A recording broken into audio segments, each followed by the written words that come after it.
Então é uma alegria, Pastor Alexandre, Zita, muito obrigado por nos receberem, obrigado por sermos amigos, é uma maravilha, é um encorajamento. Eu tenho sido encorajado a ser uma pessoa melhor através de muitas coisas diferentes e continuo a precisar de ser melhor, mas o Pastor Alexandre tem-me ajudado de facto a ser melhor, tem-me encorajado a buscar mais conhecimento, mais informação. É também um amigo com quem eu posso partilhar o meu coração, as minhas ideias, às vezes meias doidas, algumas frustrações, algumas coisas, e tem sido muito bom podermos caminhar juntos. Eu tenho dito lá na igreja, mas hoje digo aqui, nesta parte local do Corpo Universal de Jesus, que é muito bom nós termos amigos, é muito bom termos amigos que nos estimulam àquilo que é bom, àquilo que é de Deus. E o Pastor Alexandre é esse amigo fiel, e obrigado. E estava a reparar há bocado que nós até somos parecidos. Eu pensei, temos ambos... Estão-se a rir? Não sei, não percebi. Nós temos casacos a 3/4, usamos barba e temos óculos. Pronto. Eu dava-me jeito de ter um pouco mais de cabelo, confesso, mas se calhar o Pastor Alexandre também dizia, mas também preferia ter mais uns centímetros. Então, entre o cabelo e os centímetros, eu fico na dúvida, ficamos assim e já estamos habituados. Pronto. Eu ainda me estou a habituar a ficar com a barba branca e tal, mas estamos nesse caminho. Hoje, gostava muito que nós pudéssemos olhar para um texto bíblico e eu normalmente não faço pregação expositiva. O que é que eu quero dizer com isto? Normalmente eu faço pregações com um tema e vou a vários lugares da Bíblia para formar aquela ideia, para nos ajudar a entender o que é que lá está a dizer. No entanto, hoje vai ser mais expositivo do que temático. Olha aqui, que bem. Então, vamos ler a partir da segunda carta que Paulo escreve a Timóteo, lá no capítulo 2. E a partir do versículo 20 até ao 26. Mas enquanto abrem, ligam, e vai ser projetado aqui também, vou só fazer uma breve introdução. O apóstolo Paulo era um homem que viajou por vários lados. Ele era um homem de dupla nacionalidade, era alguém de muita formação, era alguém com uma capacidade incrível, mas era alguém com uma resiliência, com uma perseverança, com uma determinação espetacular. E dificilmente eu virei a ser uma pessoa muito letrada, talvez. Dificilmente eu virei a ser alguém com 2 passaportes na Terra. Mas eu quero ser um homem perseverante. Eu quero ser um homem fiel. Eu quero ser alguém que aguenta firme. E ele, quando escreve isto, Paulo teve um privilégio incrível, não é? Porque em 27 escritos do Novo Testamento é mais ou menos consensual que ele terá escrito 13. Há ali dúvidas em relação a um outro, mas sensivelmente metade do Novo Testamento é uma boa média para qualquer um. É assim uma coisa, é uma conquista assinalável. Ele escreve... Há uma particularidade em relação a esta carta, é que muito provavelmente foi a última carta que ele escreve. E ele escreve esta carta de um lugar horrível. Eu não sei, bem, eu poderia perguntar, se fosse lá na Malveira, eu perguntava, quantos de vocês é que gostam de viajar? Aqui eu não vos conheço assim tão bem, não sei se perguntam ou não. Eu gosto de viajar, posso-vos dizer, eu gosto de viajar, gostaria de viajar mais, de facto, e se calhar nisso temos mais semelhanças. Nós gostaríamos de viajar mais. Gostaríamos de degustar pequenos almoços de hotel, já agora. Não estou sozinho nisso, né? Se calhar há mais alguns de nós. Paulo não estava nessa circunstância.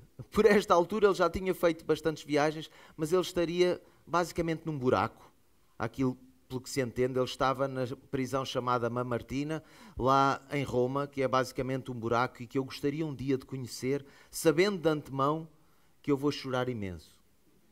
Já sei, eu se algum dia for a Roma, vou andar por ali a passear e tal. Quando entrar no Coliseu, vou pensar em todos aqueles homens e mulheres de Deus que foram fiéis até ao fim e que foram lançados às feras. E que a morte deles serviu de espetáculo, mas que para nós serve de testemunho, serve de exemplo. Porque há muitas razões para as pessoas viverem a vida, ou há muitas razões pelas quais as pessoas vivem a vida, mas a melhor razão de todas é viver para Cristo. É viver em Cristo. E depois ir a um lugar muito menos visitado lá em Roma, que é a referida prisão, onde há muito menos gente, mas que eu acho que o impacto deve ser muito grande. Deve ser um local de quase de rededicação, né? De voltarmos a assumir um compromisso com Deus, de custo o que custar. Então aqui Paulo está nos seus últimos dias, não sabemos exatamente quando, não sabemos também a certeza absoluta se ele estava nestas condições, mas há muita gente que aceita que sim, que ele estaria ali. E ele escreve a Timóteo aquela que é a última carta de todas que Paulo terá escrito, talvez lá pelo ano 64, 65, e diz assim, a partir do versículo 20, 2 Timóteo 2, 20. Ora, numa grande casa, ou numa casa grande, não há somente vasos de ouro e de prata, mas também de pau e de barro. Uns são para honra, outros, porém, para desonra. Hoje vamos fazer uma coisa. Em vez de eu ler o texto todo seguido, eu vou lendo parte a parte e vamos explicando parte a parte. Pode ser? Assim nós acompanhamos. Depois eu vou procurar enriquecer mencionando outros textos, mas nós vamos ter este texto como base da nossa reflexão. Aqui o apóstolo ele era muito bom também, e Jesus, claro, especialista em metáforas, em tornar as coisas claras para a compreensão das pessoas. E ele estava a dizer, olha, numa casa há uns vasos que são usados para coisas mais nobres e outras para outras funções menos nobres, e isso é natural, são feitos de materiais diferentes. Mas ele depois, no versículo 21, ele diz, mas de sorte que se alguém se purificar destas coisas, será vaso para honra, santificado e idóneo para o uso do Senhor e preparado para toda a boa obra. Ora, aqui o apóstolo Paulo, ele sai da metáfora num certo sentido e vai afunilar e dizer, olha, nós devemos ser como vasos de honra, como vasos que podemos até ser simples, até porque, e se nós lembrarmos o que está escrito na segunda carta de Paulo aos Coríntios, no capítulo 4, a partir do versículo 5 até ao 7, nós vamos ver que, de facto, a honra é para o Senhor, a honra não é para o vaso, porque o que está dentro do vaso é que o dignifica, e o facto de que ele está limpo e está purificado, e nós temos sido, espero eu, aqueles que estamos em Cristo, purificados pela palavra de Deus. E nós devemos ser aqueles que honramos o Senhor e que, ainda que a gente acerte em alguma coisa, digamos assim, ainda que façamos alguma coisa bem feita, a gente diz, pois, mas é por causa de Deus, porque em mim mesmo, eu já não estava aqui.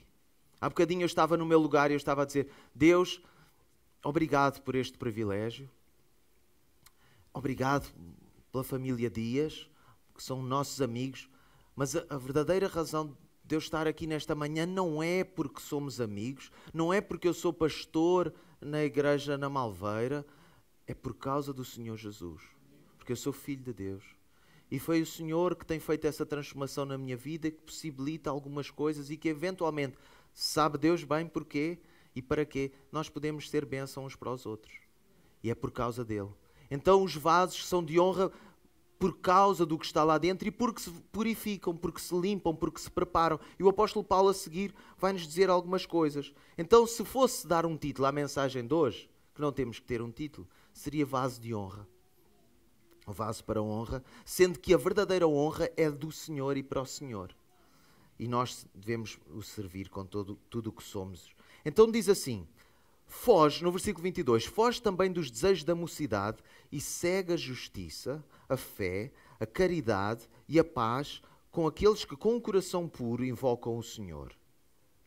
Então, agora aqui há várias expressões que eu gostaria que nós ligássemos. Por exemplo, eu estou a ler na versão Almeida Revista e Corrigida, não sei se é a versão que muitos têm, sei que não é a versão que está atrás de mim, mas aqui está a dizer para nos afastarmos, e aqui nesta versão diz dos desejos da mocidade, dos desejos da juventude, da concupiscência, da imaturidade. A palavra que está lá no grego poderia ser traduzida, e eu não sei grego, podem ficar já a saber, Eu não vou fingir que sei grego. Eu sei ler português e inglês e vou vendo os comentários e uso umas ferramentas para perceber melhor a palavra de Deus e depois assim tentar explicar melhor. Mas aqui quando diz para fugir dos desejos da juventude ou da adolescência, tem a ver com fugirmos da imaturidade, com fugirmos da infantilidade, que já não é necessariamente infantil, é um pouco mais crescida. Se repararmos em alguns dos jovens da nossa igreja, estou-me a incluir, olha, tão à vontade que eu estou. Se olharmos para alguns dos jovens, alguns são grandes, já são da minha altura, maiores, são mais fortes, são mais aptos fisicamente. No entanto, podem não ter certamente não têm a mesma experiência, podem não ter a mesma sabedoria, podem ser mais rápidos a agir ou a falar, ou um bocado é mais volátil. Nós costumamos dizer muitas vezes que a malta nova, a adolescência, apaixona-se muito rápido, mas também deixa de gostar muito rápido. E a velocidade é outra. E aqui o apóstolo Paulo, naturalmente e claro, sobrenaturalmente inspirado pelo Espírito Santo de Deus, ele está a dizer, sai disso. Sai de achar que já sabes tudo. Porque a criança até entende que não sabe tudo. E por isso é que às vezes também, de forma infantil, pensam que o pai é o super-homem. E tipo, então tu não sabias isso? Tipo, como se os pais soubessem todas as coisas. Ou tipo, não, o meu pai é o mais forte, dizem as crianças. O adolescente já acha, o meu pai é o mais fraco. O jovem já está naquela, não, vocês não sabem, vocês não percebem nada disto. Estes não são os vossos tempos, vocês não sabem andar nisto. Às vezes dizem, outras vezes pensam, conforme o perigo que correrem. Agora, a verdade é que o jovem às vezes é muito rápido e também já está mais seguro de si, mas Paulo diz, foge disso. O Espírito Santo de Deus inspira a dizer, foge dessa autossuficiência. Reconhece que tu precisas de Deus, que tu tens que estar em Deus. E aqui, depois continua a dizer, e faz o quê? Segue a justiça. Não sei qual é a expressão que está na tua Bíblia a dizer segue, mas a palavra que vem de lá, que está lá também no original, é uma palavra que dá a ideia de perseguição. É mais do que apenas seguir. É muito mais intenso e intencional do que apenas seguir. Porque seguir, eu posso ir a seguir alguém, mas pronto, posso ir a uma certa distância, posso ir com mais ou menos interesse. A perseguição pressupõe uma intencionalidade, uma intensidade, uma dedicação. Nunca ouvi falar de um perseguidor que não fosse intenso. E aqui estamos a falar de um conceito redimido de perseguição, não é? No bom sentido. Mas tem a ver com isto, com nós perseguirmos, nós buscarmos mesmo, é a palavra dioco, se quiserem tomar nota, com capa. Dioco. Tem a ver com entusiasmo e perseverança, de nós andarmos atrás diligentemente, com muita intensidade. E também vos digo que apesar de fazermos isso, às vezes ainda fracassamos. Quanto mais se nós não fizermos assim, para ir buscar destes atributos, para sermos purificados, santificados. Por um lado é verdade, e nunca é demais dizer aquilo que vocês já sabem, mas só para ficar claro, porque alguém pode não saber ou estar mais esquecido e estar assim, tipo, como eu, que já a memória começa a falhar. Nós somos tornados santos por causa do sacrifício de Jesus Cristo. Aqueles que creem no que Jesus fez, nós entendemos que tínhamos uma dívida, entendemos que o nosso pecado nos separa de Deus e percebemos também que o que Jesus fez por nós não foi apenas uma história, foi real. Ele fez e foi muito mais do que os olhos conseguem ver ou do que os braços conseguem abraçar. Ele comprou-nos para Ele, Ele resgatou-nos, Ele redimiu-nos e por causa dele nós temos uma nova vida, uma nova filiação e um passaporte sobrenatural. Por isso é que eu disse que na terra não tenho, há bocadinho, mas eu tenho. Eu sou português e eu sou do céu. Eu sou cidadão do céu. A Bíblia diz lá em Efésios que nós estamos já sentados nas regiões celestiais. Nós estamos sentados nos lugares celestiais. Então aqueles que estão em Cristo são uma nova criatura. As coisas velhas já passaram, mas ganharam um novo passaporte. Com acesso direto a Deus. Por causa do que Jesus fez. Por causa de Jesus ter morrido por nós e ter vencido a morte, ressuscitando. Aleluia. E Ele é digno de toda a honra, porque nós não poderíamos fazer isto por nós próprios. Ele é que nos torna santos. Mas depois é de facto verdade que nós também precisamos de ser responsáveis para nos santificarmos, para andarmos em purificação, para nós caminharmos buscando, perseguindo com a tal intensidade que já mencionámos, estas coisas de Deus na nossa vida. Então nós precisamos buscar a justiça, a fé. Esta versão diz a caridade, outras dizem o amor e a paz com aqueles que com um coração puro invocam o Senhor. Aqui quando diz amor, é ágape, que é para tornar bem claro que não é um amor nem erótico no sentido das paixões naturais entre um homem e uma mulher e um homem, nem um amor fraternal como nós temos com os nossos amigos e que eu já hoje mencionei. Tem a ver com um amor à medida e à dimensão de Deus, com as características do amor de Deus, que é o amor ágape. Então, por isso, somos relembrados que é algo que pelo nosso esforço nós não conseguimos. Sem Deus é impossível. Há bocadinho já foi dito durante o tempo de louvor, que sem Deus é impossível. E de facto alguns de nós tivemos um professor no Instituto Bíblico que dizia que sem Deus, que era de facto impossível.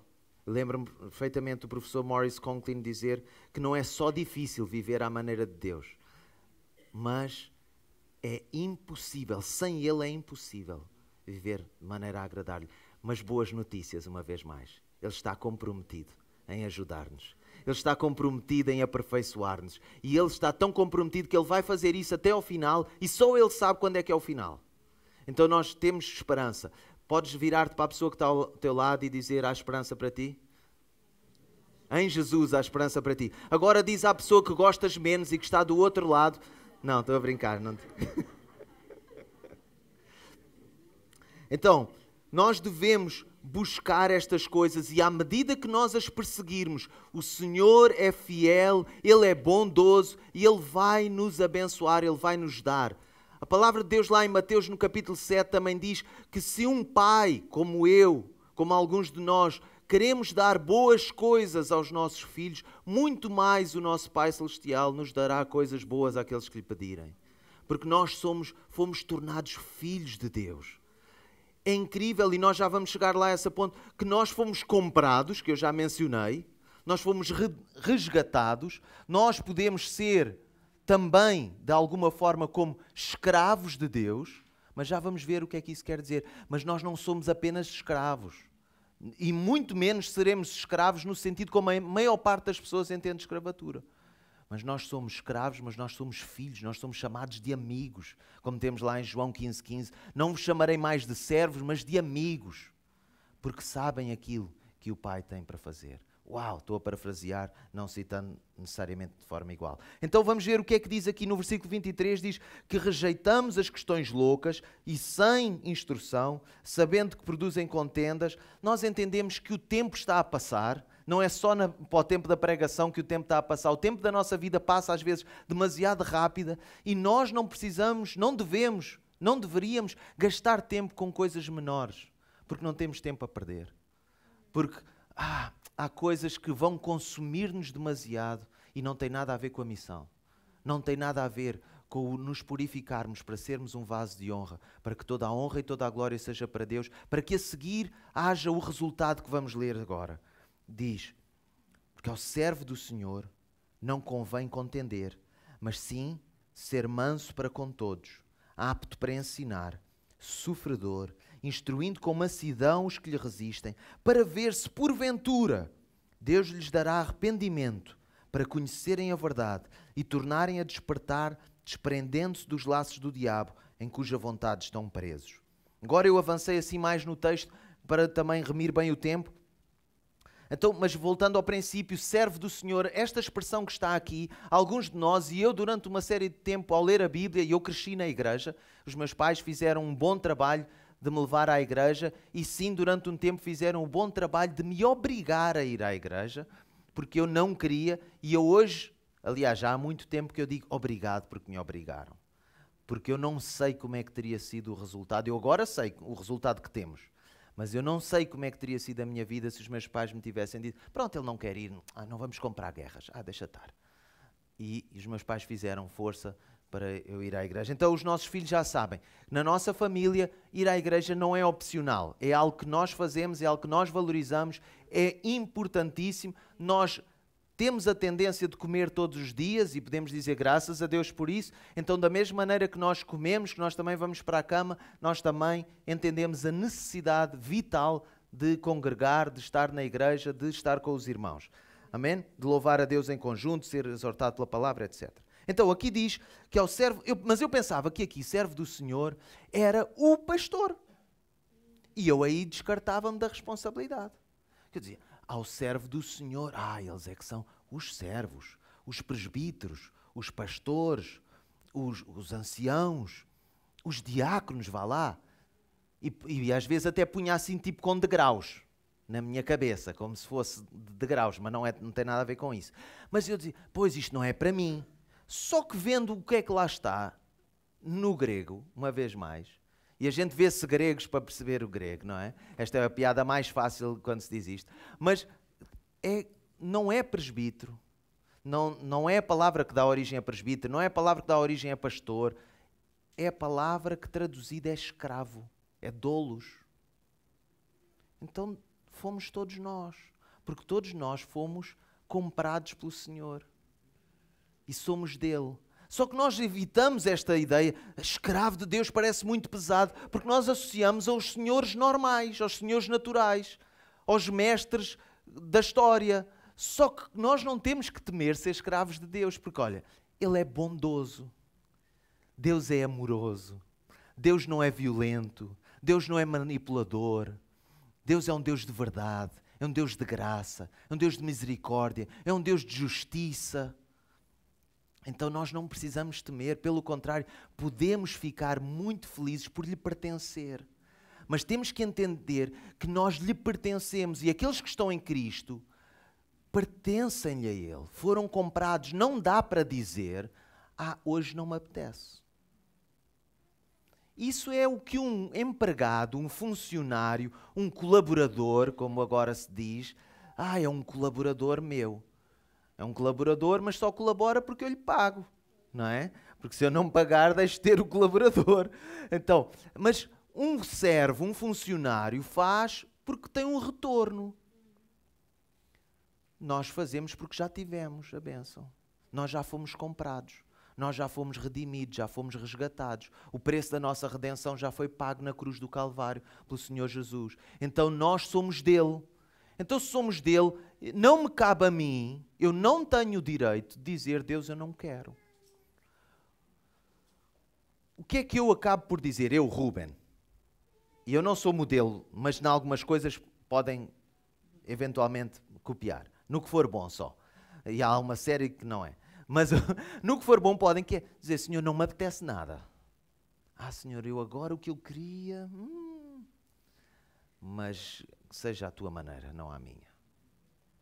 Que seja a tua maneira, não a minha. Então o servo de Deus, o escravo de Deus é aquele que está seguro em quem ele é no seu Senhor, em que não é apenas escravo, é também filho, é também amigo, é amado, é cuidado, é protegido. E nós podemos servi-lo, porque ele é que sabe, porque é que o nosso mestre, o nosso Senhor, sabe o que é bom. A sua vontade é boa, agradável e perfeita. Os seus planos são de bem, não de mal. Então nós podemos descansar. Não temos que ter medo nem da palavra, muito menos do Senhor. Porque Ele é bom em todo o tempo. Nós é que nem sempre conseguimos entender. Nem os tempos sequer. Às vezes nem a nós. Vamos lá fazer um inquérito de opinião. Quantos de nós é que somos casados? Ok, podemos baixar a mão. Não vou perguntar quantos de nós escolhemos o nosso cônjuge. Ok, vamos partir do princípio que sim, ou que fomos escolhidos. Os mais jovens e solteiros, pensem bem.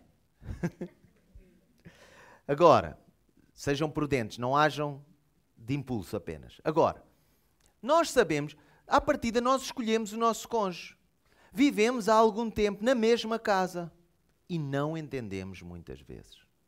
E também não somos entendidos muitas vezes. Às vezes tem que haver aquelas conversas difíceis. Mas eu pensei que... Mas tu pensaste que... Mas tu, o que é que tu queres dizer com isso? Porque às vezes nós não nos entendemos assim tão bem. Porque a forma como dizemos leva a outra pessoa a entender outra coisa. Claro que eu, estando casado há algum tempo, eu já sei que se a esposa disser não tenho nada para vestir, isso não é para ser entendido literal. Isso é para eu fazer assim, hoje é dia 23, não dá. Não dá para ir às compras. Porque se a esposa diz não tenho nada para vestir, é para ir às compras. A mesma expressão dita por um homem não quer dizer a mesma coisa. Se o homem disser não tenho nada para vestir, a esposa disse, eu não parei, eu não tenho tido tempo. Não, qual é a camisa que queres que eu te vá passar a ferro? Qual é a camisola? O quê? Está ali tanta roupa, não tens roupa para escolher. Não me digas que queres escolher a única camisa que não está passada a ferro, é isso? Estão a entender? A mesma expressão quer dizer coisas bem diferentes. Agora, eu já percebi estas nuances. Mas nós às vezes nem a nós próprios nos entendemos tão bem. Por isso nós temos que ser mansos. Nós temos que saber responder com mansidão. Nós temos que saber ser pacientes. E se há coisa que é difícil para algumas pessoas mais do que para outros é ser paciente. E alguns de vocês já estão impacientes porque eu já estou a pregar há bastante tempo e já estão a pensar, isto o tempo está a passar, daqui a pouco é hora de almoço, vá lá. Agora, a paciência é algo que também se treina. E é algo que Deus quer aperfeiçoar em mim e em ti. E nós precisamos então ser humildes, ser mansos, ser meigos, ser amáveis e sermos pacientes, ao invés de impetuosos. Porque às vezes o sermos muito rápidos a agir não nos deu tempo para pensar em vários ângulos da mesma coisa e depois causamos alguns estragos, mesmo com boa intenção. Precisamos ser cuidadosos. Então, depois diz aqui o texto que se nós fizermos assim, há uma grande possibilidade de que gente se arrependa do tipo de vida que tem vivido e também eles passem a fazer parte da igreja contigo. Também eles passem a ser parte destes filhos de Deus, destes servos de Deus. Ficando soltos dos laços do diabo, dos laços do inimigo. Porque as pessoas têm a ideia de que, não, mas eu não... As pessoas que não acreditam em Deus, e eu não sei se está aqui alguém nessa circunstância que diz, eu até simpatizo com as pessoas da igreja e tal, mas eu vou lá por fazer um favor, mas eu não creio. Eu não creio nestas coisas de Deus e o diabo. Olha, meu amigo, minha amiga, deixa-me dizer-te que ou nós servimos a Deus ou nós servimos o diabo. Quando tu dizes, não, mas eu sou uma boa pessoa, eu faço o que me parece bem. Olha, mas deixa-me dizer-te que segundo o que a Bíblia diz, e eu creio profundamente no que está escrito na palavra de Deus, que foi inspirada pelo próprio Deus, e Ele usou pessoas para escrever, que diz que nós, quando seguimos os nossos interesses, quando seguimos os nossos apetites, os nossos desejos, nós estamos a servir o diabo. Nós estamos a servir o inimigo das nossas almas, que não tem outro propósito para a tua vida senão destruir-te, senão acabar contigo, especialmente em termos eternos. As pessoas até muitas vezes têm a ilusão de que, não, mas a vida está a correr muito bem. E com Deus, às vezes, eu vejo a vida dos crentes, nem sempre é, como alguns dizem, de glória em glória. Tem muitas dificuldades. E nós não estamos, os filhos de Deus, os servos de Deus, não estamos isentos de dificuldades, de maneira nenhuma. Temos a certeza de que Deus está connosco no meio da dificuldade, no meio da dor, no meio da perda, apesar da perda. Jesus avisou-nos disso. No mundo tereis aflições, mas tendo bom ânimo. Calma, eu venci o mundo. Há mais para a frente, tens um passaporte. Já tens lugar no céu. João 14, eu vou preparar-vos lugar. Então Jesus foi preparar-nos lugar, nós temos essa esperança. Então, mas alguém pensa, não, mas eu estou a seguir os meus apetites, isso não é servir o diabo. Olha, se nós olharmos para Romanos capítulo 6, nós vemos que também uma vez mais o apóstolo Paulo é usado para escrever à igreja em Roma, a dizer que, olha, nós ou somos servos do pecado, ou somos servos de Deus. Ou da injustiça, ou da justiça. E a justiça e a injustiça na perspectiva divina, não é na nossa. E nós precisamos estar comprometidos. Agora, claro, que se nós nos virmos também, apesar de amados, acarinhados, etc., se nós nos virmos também como servos de Deus, nesta perspectiva, doulos de Deus, escravos de Deus, nós entendemos, Senhor, fazemos uma oração parecida com a de Jesus, não se faça a minha vontade, mas a tua. A mim não me apetece nada disto, mas não se faça a minha vontade. No trânsito, alguns dos irmãos, talvez mais os homens do que as mulheres, vão querer dizer alguma coisa e muitas vezes não é Deus te abençoe. Não é. Não é. Às vezes queremos dizer outras coisas. Mas isso não mostra Jesus. Isso não mostra mansidão. Não mostra um vaso que se está a purificar para ser um vaso de honra, para que a glória seja dada a Jesus que habita em nós. Então nós precisamos saber quando calar e saber quando falar. E nós precisamos saber mais do que é isto da vontade de Deus. Mas às vezes as pessoas dizem, é difícil saber a vontade de Deus no dia a dia. Será assim tão difícil? Por exemplo, eu não sei se eu devo dar uma roupa a alguém. Olha, normalmente o diabo não diz para dar nada. Se é para repartir, se é para partilhar, se é para abençoar, muito provavelmente, há uma grande probabilidade que seja de Deus. Eu não sei se eu devo dar oferta na igreja. Olha, o diabo não te vai dizer para dar de certeza. Portanto, há uma grande probabilidade que seja Deus. Agora, e depois há ensino bíblico a dizer para nós entregarmos as ofertas, para entregarmos os dízimos, para nós, porque também é natural. Se eu fui comprado por Deus, tudo o que eu sou é dele. A nossa família é para o servir. Não é, Deus, mas a minha família está em primeiro lugar. Primeiro lugar é o lugar de Deus, porque é o lugar de fundamento da minha vida. É nele que a nossa vida deve ser edificada. Nós estamos nele. Por isso é que a Bíblia diz, se alguém está em Cristo, nós estamos nele. Não é um primeiro lugar disputado, ainda no outro dia disse lá na igreja, não é um primeiro lugar estilo pódio disputado com um segundo e terceiro lugar e que houve ali quase taco a taco e a coisa ficou quase, foi renhido, mas ele tem o primeiro lugar. Não é isso, é o primeiro lugar no sentido de fundamento, não dá para ter outro. É o fundamento certo, Jesus Cristo. É a rocha eterna no qual a nossa vida é edificada. E o homem prudente é aquele que ouve as suas palavras e que as pratica. E a mulher prudente também. Então nós precisamos ser este povo de Deus que se chega a Ele para o servir, para dizer, Senhor, na tua casa eu quero ser um vaso de honra, eu quero que tu uses, que eu esteja pronto para me usar como tu quiseres. Eu quero ser usado por ti. E sabem, deixem-me dizer-vos mais uma vez, não temos que ter receio, porque Ele é um Deus bom, um Deus de amor, um Deus maravilhoso. Eu já disse isto, mas nunca é demais repetir os atributos de Deus. Ele é maravilhoso, Ele sabe todas as coisas. Ele é maravilhoso, conselheiro, Ele é Deus forte, Ele é o princípio, Ele é o fim. Uau! Nós vemos isso tudo em Jesus Cristo, Ele é Deus conosco. Nós podemos estar seguros, nós temos falhas, com certeza. Mas também a Bíblia diz que Ele é fiel e justo para nos perdoar. Nós precisamos confessar as nossas falhas e deixar o nosso pecado. E dizer, Deus, eu quero estar a viver intensamente, quero perseguir intensamente estas coisas que Tu dizes, para eu ser um vaso de honra, para que as pessoas conheçam, para que outras pessoas sejam libertas das amarras de Satanás. Quando nós dizemos que amamos as pessoas à nossa volta, mas nós perdemos de vista que sem Cristo caminham para o inferno, para uma eternidade sem Deus, está-nos a escapar algo fundamental. Nós precisamos ter esta consciência de que há uma eternidade com Deus ou sem Deus. E sem Deus é mau, muito mau. E não termina.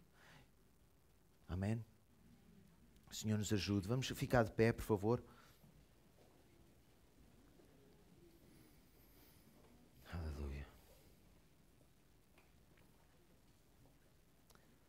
1 Pedro, capítulo 1, diz que nós não fomos comprados com algo perecível, como prata ou ouro que pode depreciar, ou não, no caso do ouro, sendo um ativo de refúgio, até está a valorizar mais que nunca. Mas nós fomos comprados pelo sangue precioso do Cordeiro de Deus. Jesus Cristo verteu o seu sangue por nós. Não há nada nem de perto parecido em termos de preço, de valor. Ou seja, quer dizer que Deus te valoriza muito. Tu és amado, tu és amada, tu és precioso de Deus. Ele quer que tu te purifiques, Ele quer te purificar, quer te ajudar nesse processo. Mas Ele quer que tu sejas diligente. Ele quer que tu e eu sejamos diligentes para o servir, para amarmos melhor, para não termos medo.